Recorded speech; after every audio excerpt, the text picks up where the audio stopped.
Videotex is a great example of a manufacturing success in India.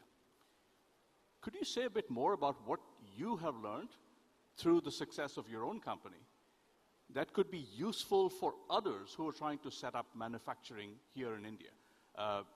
What are some of the competitive advantages? What are the sorts of competitive advantages that India has for manufacturing television sets relative to it being manufactured elsewhere or maybe just assembled here?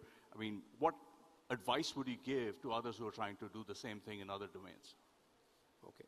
So since we've been into this field for almost 42 years now, so we understand the complete in and out.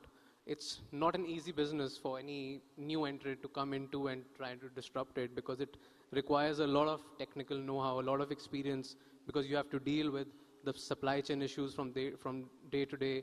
And of course, you have to also see what are the geopolitical issues that are happening in the country and plan things accordingly. So for anyone who's entering into this business, I would say it's really not the right space to enter, because we already have very, very strong companies who are building for the future.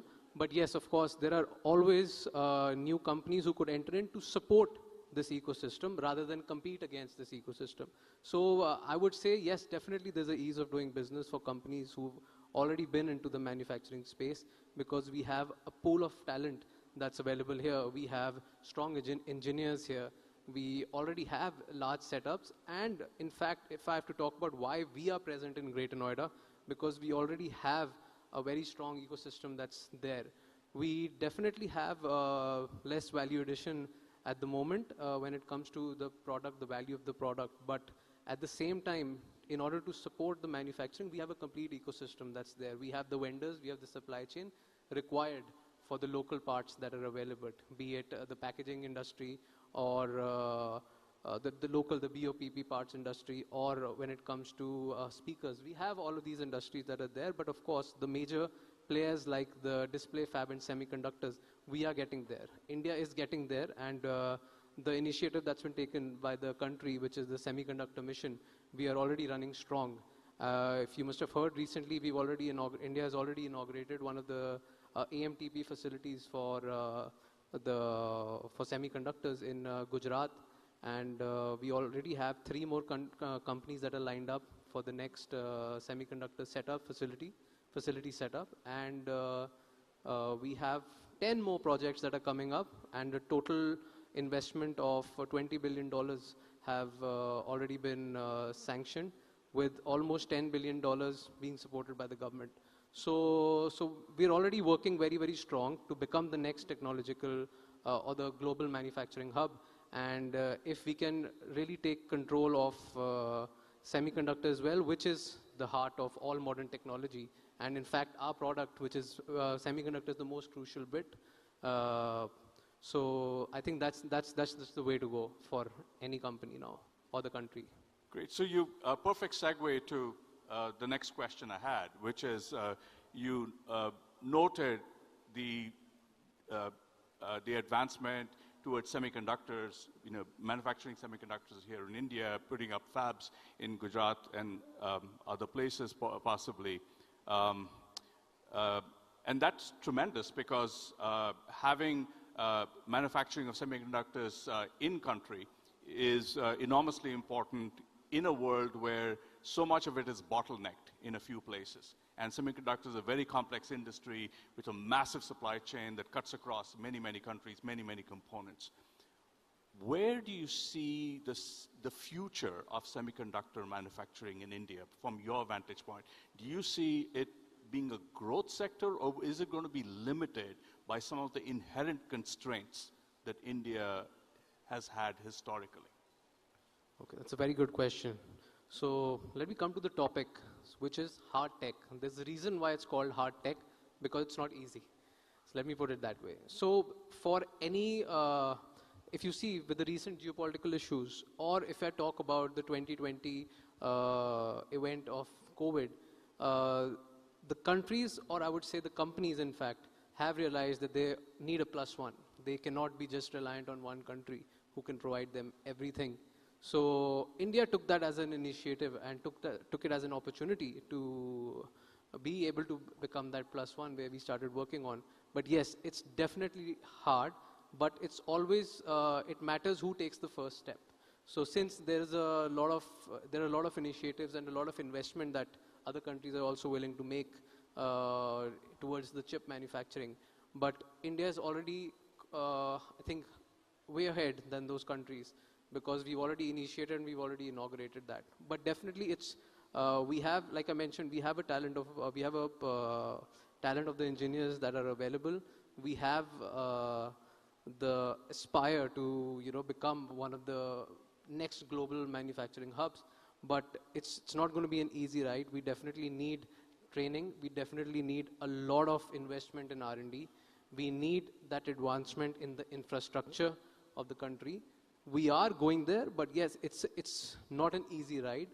But yes, since we've taken that initiative, I'm sure we're not going to go back. And once we're able to do that, it's going to be the designing as well as the manufacturing that should go on together in order to win this initiative that we've taken. So yes, it's definitely not an easy ride, but it's definitely the right path, I would say. Yeah, so I think in terms of some of the inputs we're talking about, India certainly has a big talent pool. Has one of the largest chip design talent pools anywhere in the world. What about some of the other critical pieces that are needed for scaling up and building fabs, such as access to water? Do you see that as a constraint? Because India does have a water crisis ongoing. Yeah. See, we definitely need the technology. It's not that if we've taken that initiative and we can just do it ourselves, we definitely need a support.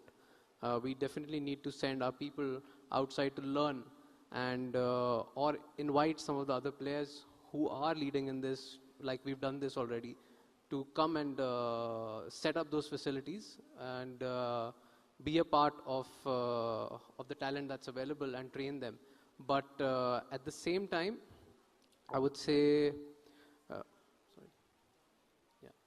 but at the same time, like I mentioned before, India is not just a market that's there. We, in fact, the kind of population that we have, we are a market in ourselves. We can support so much supply, or we can supply endless products. And in terms of consumer electronics, or in terms of, say, for example, my industry, which is TVs and appliances, we have that market that's available, and we can supply endless products to the country and to the people that's there. So yes, I think we're on the right path, and hopefully in the next decade we would be one of the major global manufacturing hubs. I would say that, yes. Great. So the card I just got says time's up. Yes, that's what I could read that. But no conversation on technology can be completed without a 30-second soundbite on AI. So your 30-second soundbite on AI and how that's factoring into your business. So AI, definitely. So I would say TV is no longer a hardware or just a display product. It's a hardware which has been infused with software, which is AI today. And it's no longer just a device which has the display or the semiconductor in it. It's infused with a lot of AI in terms of voice, in terms of user behavior, in terms of, it's a connected device in itself.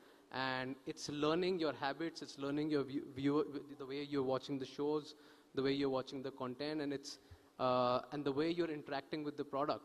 And with the kind of investments and with the kind of facilities and the products that are available, it's also interacting. In fact, I would say TV is the next product for the home to be able to control all your devices that are there.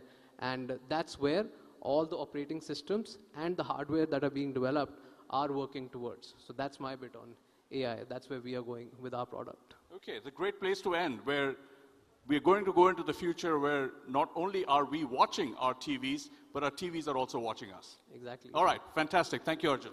Thank you. Pleasure.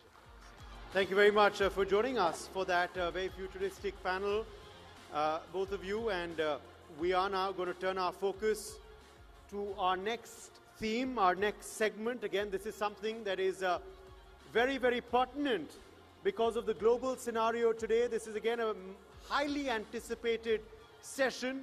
I'm talking about Next in India, Israel. And for this session, we are joined by none other than the Ambassador of Israel to India, His Excellency Ambassador Reuven Azar. I warmly welcome you to NXT 2026. Your Excellency, please come on stage. Thank you very much for being with us. Also, joining us on stage is Megha Sharma, Senior Executive Editor of NewsX. She's going to be moderating this panel. So we hand the floor over to you, Megha, to take forward Next in India, Israel.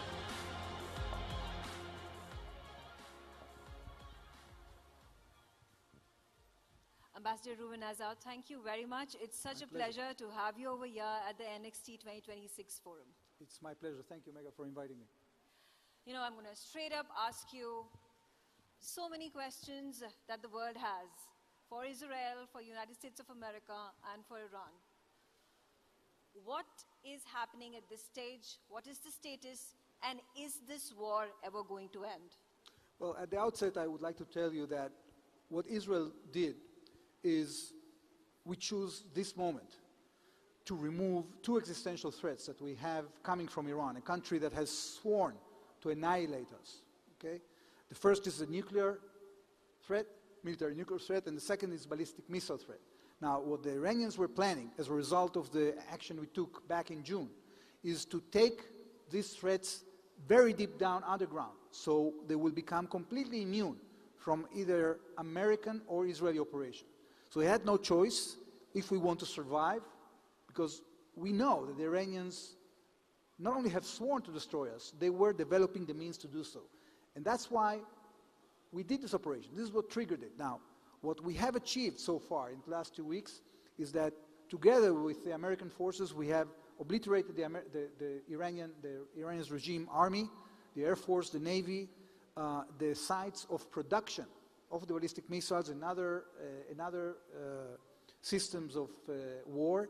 And we also defined that we want to open the way for the Iranian people to embrace their future. It doesn't mean we are going to do regime change in Iran. It's up to the Iranian people. But we know that they are under a huge pressure coming from an oppressing force that has been killing tens of thousands of them only a few weeks ago and has a history of oppression, repression, rape, and actually terrorizing not only their own population, but the entire region, including the State of Israel.